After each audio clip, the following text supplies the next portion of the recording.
দেশীয় পণ্য কিনে হও ধন্য।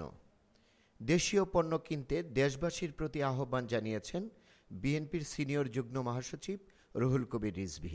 রাজধানীর শান্তিনগর মোড়ে দেশীয় পণ্য কিনে হও ধন্য লেখা ব্যানারে প্রতীকী দোকান বসিয়ে শাড়ি, লুঙ্গি, পাঞ্জাবি বিক্রি করে দেশীয় পণ্য ব্যবহারে সকলকে উদ্বুদ্ধ করেন তিনি।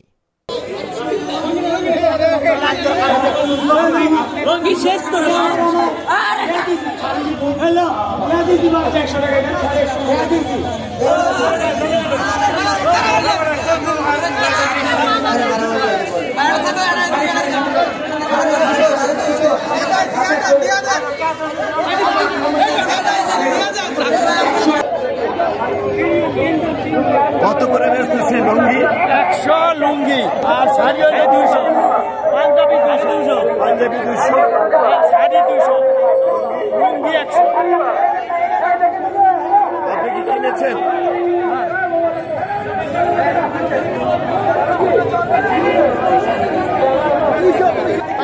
কত দিয়ে কিনেছেন? 100 টাকাতে কিনছি। ভারতীয় পণ্য বর্জন করি, দেশি পণ্য খয়রাতি করি। বাংলাদেশের কাপড় পরুম, ভারতের কাপড় আর বন্ধুম না। ভারতের খানা খামু না, বাংলাদেশের খানা খামু।